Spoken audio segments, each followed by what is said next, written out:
내 자동차를 타고 가다가 이상한 냄새가 난다거나 아니면 뭔가 긁히는 소리 같은 것이 들리거나 하여서 평상시와 같지 않은 다른 느낌이 들게 될 때 우리가 정비소에 가서 수리를 맡기게 됩니다. 큰 문제가 생긴 건가 하고 걱정하는 마음에 갔다가 생각보다 간단한 수리, 간단한 조치로 끝이 나서 안심하게 되기도 하고, 또 간단한 거겠지, 별거 아니겠지 하고 별 생각 없이 갔다가 변속기에 문제가 생겼다든지 엔진을 드러내야 된다든지 또 자동차 배기부에 문제가 생겨서 이것이 아주 큰 공임이 될 것 같다는 그런 말들에 우리가 두려워하고 걱정을 하기도 합니다. 겉으로 드러난 부분은 사소한 부분이었고 사소한 작은 소리였는데 그것을 실제로 판단을 해보니까 심각하고 어려운 문제들이 가득하게 되는 것들을 볼 때가 있습니다. 본문에서 바울은 성도들 간에 일어난 그런 문제들을 교회 안에서 해결하지 못하고 세상의 법정으로 가져간 것을 말하면서 책망하고 있습니다.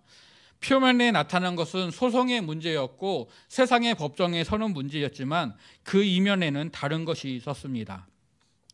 오늘 말씀 1절에서 바울은 세상 법정에 다른 그리스도인들에 대한 소송을 제기하는 것에 대해서 놀라움을 표하고 있습니다. 성도들 간에 의견 차이가 생기고 이것을 해소하기 위하여서 판단을 내려야 할 때가 있을 수가 있습니다. 바울은 이런 문제가 생기는 것 자체를 부정하고 있지는 않습니다. 그가 지적하고 있는 것은 불의한 자들로 구성된 세상의 법정에 교회 안에서 일어난 문제를 가지고 가서 믿지 않는 자들에게 판결을 받는 고린도 성도들의 모습을 지적을 하고 있습니다. 바울은 구태여라는 말로 자신이 느끼는 감정을 솔직하게 표현하는데 이것이 어떻게 그럴 수 있느냐라는 말을 구태여라는 단어로 번역을 해놨습니다. 11절에서 바울은 성도들이 주 예수 그리스도의 이름과 우리 하나님의 성령 안에서 씻음과 거룩함과 의롭다 하심을 받았다라고 말씀합니다. 하나님 안에서 의롭다 하심을 받은 자들이 불의한 자들에게 판단을 받는 것은 합당한 일이 아니라고 바울은 가르쳐주고 있습니다. 이어서 바울은 교회가 이런 문제들을 스스로 해결할 능력이 있다는 것을 가르치고 있습니다. 바울은 너희가 알지 못하느냐라는 말씀을 통하여서 스스로를 지혜롭다고 여기고 다른 사람들을 판단했던 고린도의 성도들이 실제로는 어리석었고 그들에게 분별력이 없었다라는 것을 드러냅니다. 고린도의 성도들은 판단하지 말아야 할 때는 판단을 하였고 정작 판단해야 될 때는 그것들을 하지 않았습니다. 바울은 성도들에게 세상을 판단할 것이다, 그리고 천사들을 판단하게 될 것이다 라고 말하고 있습니다. 그런데 지극히 작은 일, 세상 일들을 판단하지 못하느냐라면서 묻고 있습니다. 성도가 세상을 판단한다는 것은 예수님께서 가르치신 말씀에 나타나 있습니다. 마태복음 19장 28절을 보게 되면 예수께서 이르시되 내가 진실로 너희에게 이르노니 세상이 새롭게 되어 인자가 자기 영광의 보좌에 앉을 때에 나를 따르는 너희도 12보좌에 앉아 이스라엘 12지파를 심판하리라 말씀합니다.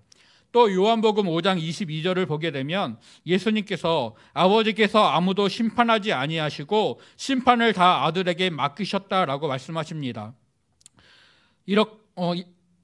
예수님께서 심판하는 권세를 받으셨고 또 예수님과 연합한 믿음의 사람들은 예수님과 함께 세상을 심판하게 될 것입니다. 요한계시록 20장 4절을 보게 되면 또 내가 보좌들을 보니 거기에 앉은 자들이 있어 심판하는 권세를 받았더라라고 말씀하여서 세상 마지막 때에 성도들이 세상을 판단하게 될 것들을 가르치고 있습니다.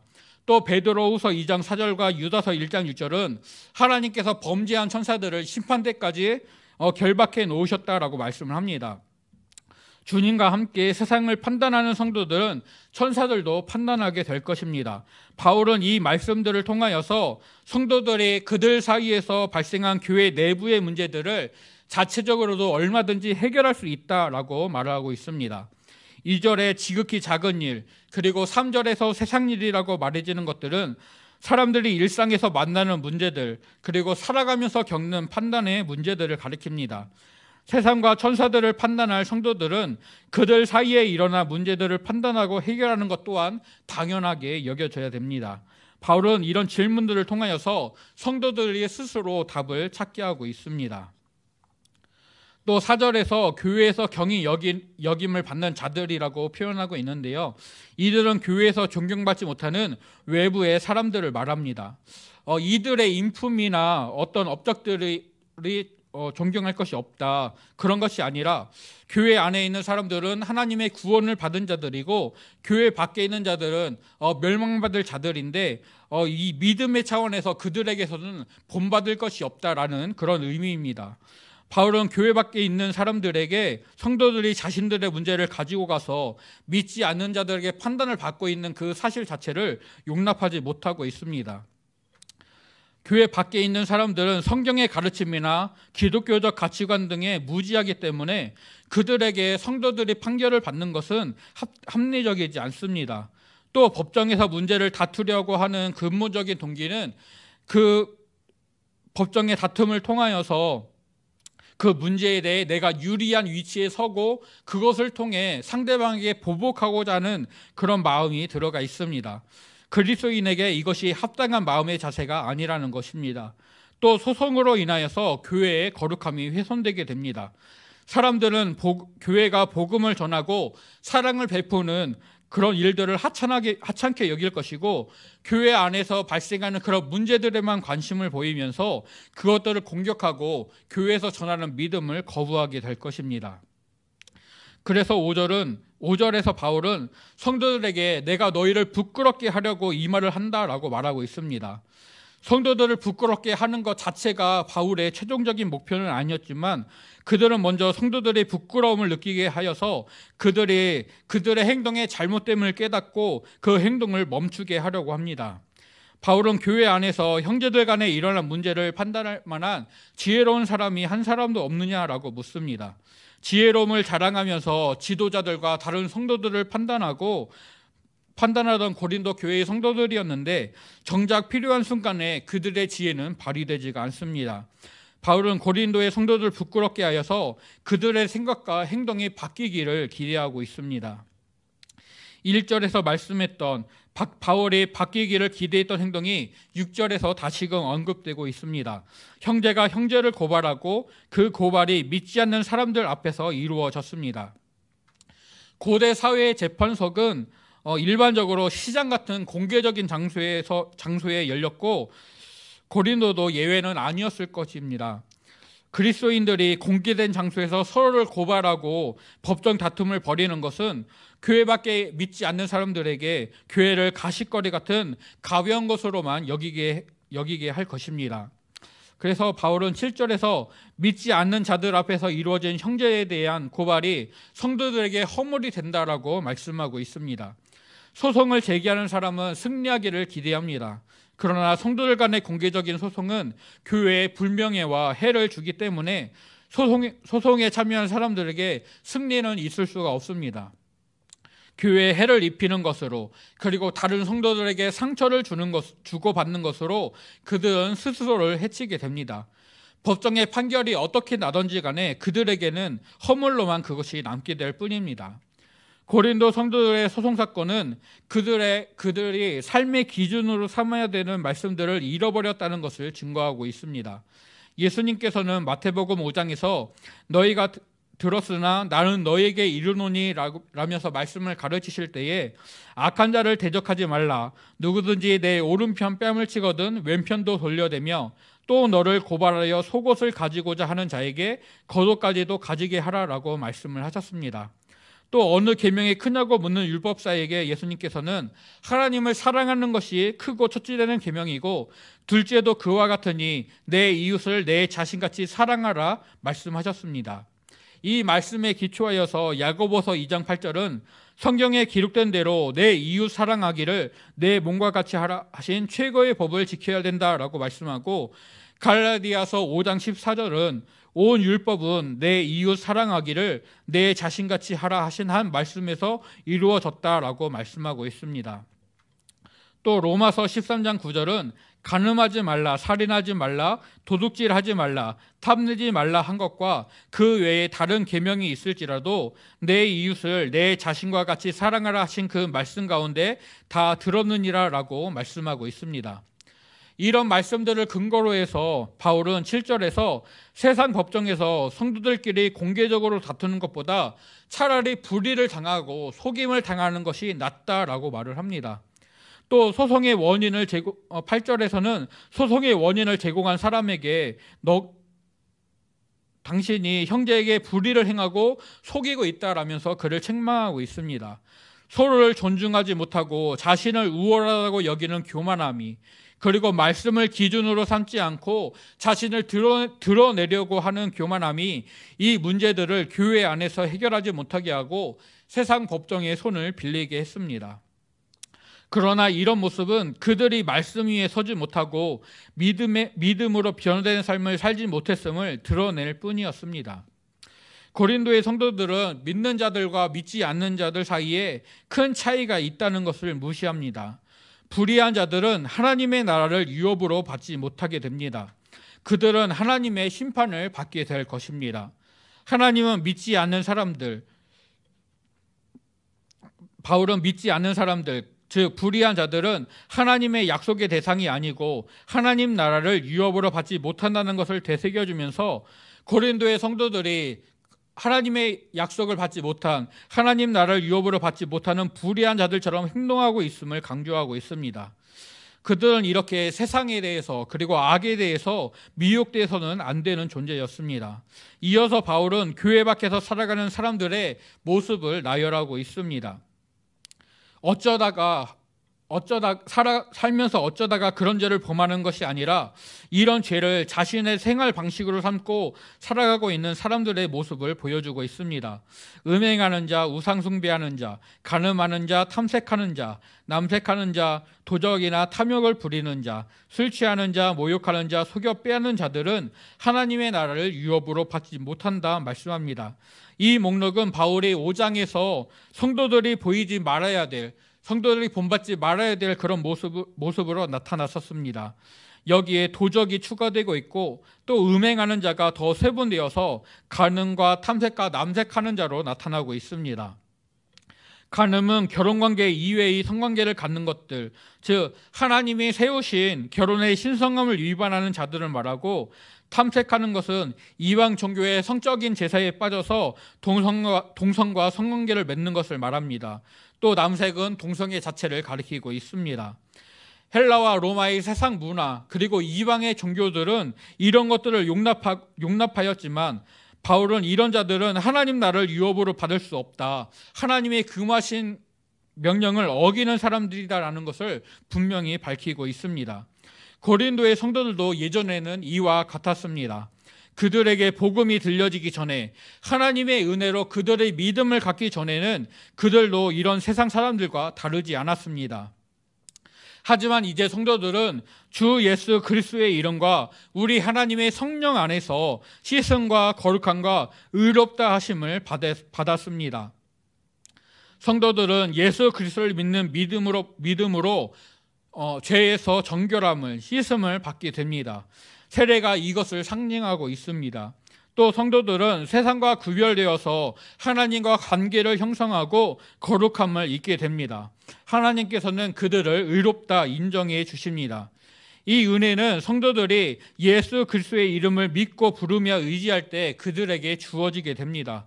그래서 바울은 고린도전서 1장 2절에서 교회에 대해서 말을 하면서 그리스도 예수 안에서 거룩하여지고 성도라 부르심을 받은 자들과 또 각처에서 우리의 주, 곧 그들과 우리의 주 대신 예수 그리스도의 이름을 부르는 모든 자들이라면서 고린도에 있는 교회를 이런 사람들이라고 지칭하였습니다.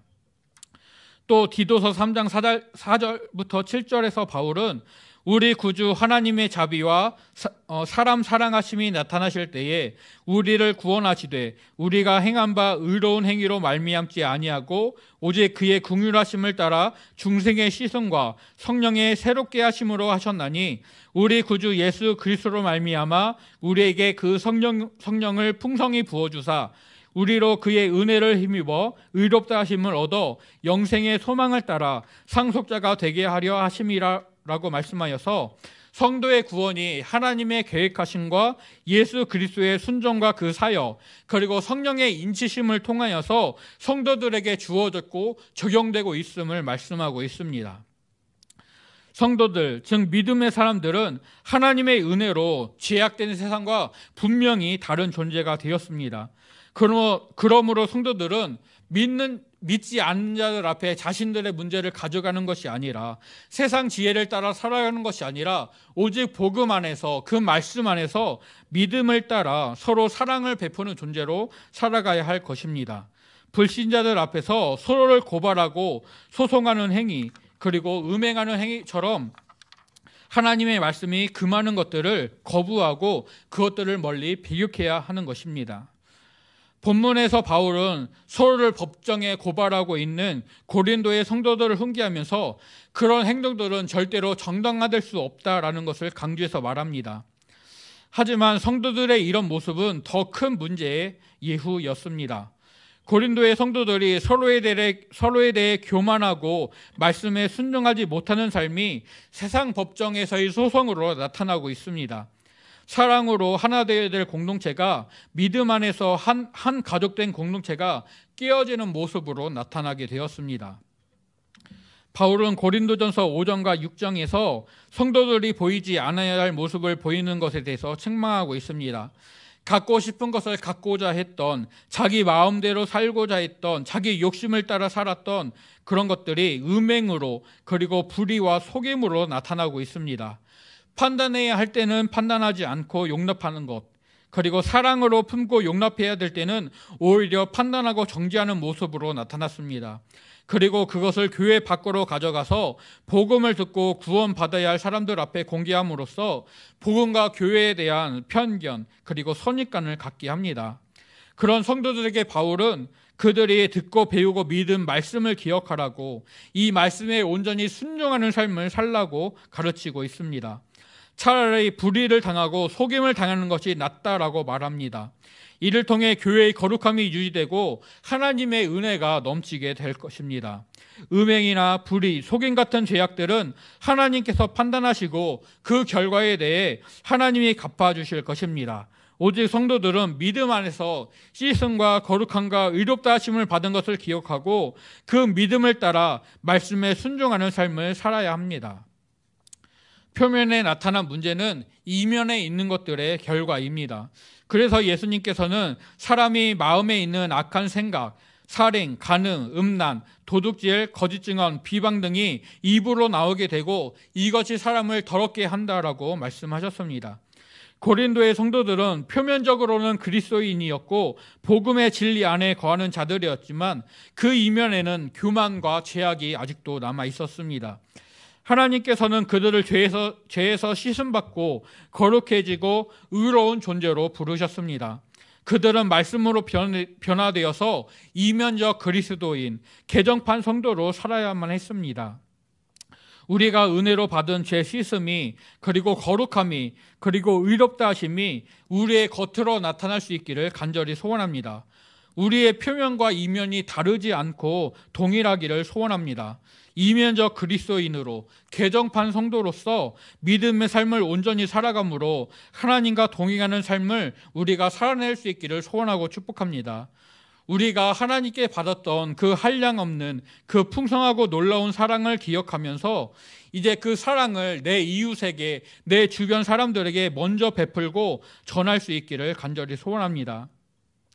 예수님께서는 우리가 서로 사랑하게 될 때 이를 통하여서 하나님의 영광을 받으시고 모든 사람들이 우리가 예수님의 제자인 것을 알게 된다고 말씀하셨습니다. 그래서 우리에게 새 계명을 준다라고 말씀하시면서 서로 사랑하라고 말씀하셨습니다. 가장 큰 계명은 하나님을 사랑하는 것이고 둘째도 그와 같으니 이웃을 내 자신처럼 사랑하라고 말씀하셨습니다. 오늘 우리가 나를 사랑하는 그 마음으로 내 주변 사람들을 대할 수 있기를 간절히 소원합니다. 하나님이 나를 사랑해 주셨던 그 사랑을 가지고 내 주변에 그런 사랑을 베풀 수 있기를 간절히 소원합니다. 우리가 받은 사랑을 기억하면서 그 사랑을 전하는 자로, 허물을 드러내고 나쁨을 드러내는 것이 아니라 사랑으로 감싸주면서 하나님이 하나 되게 하신 그 공동체의 교회의 거룩함을 지켜내는 저와 성도님들이 될 수 있기를 간절히 소원하고 축복합니다.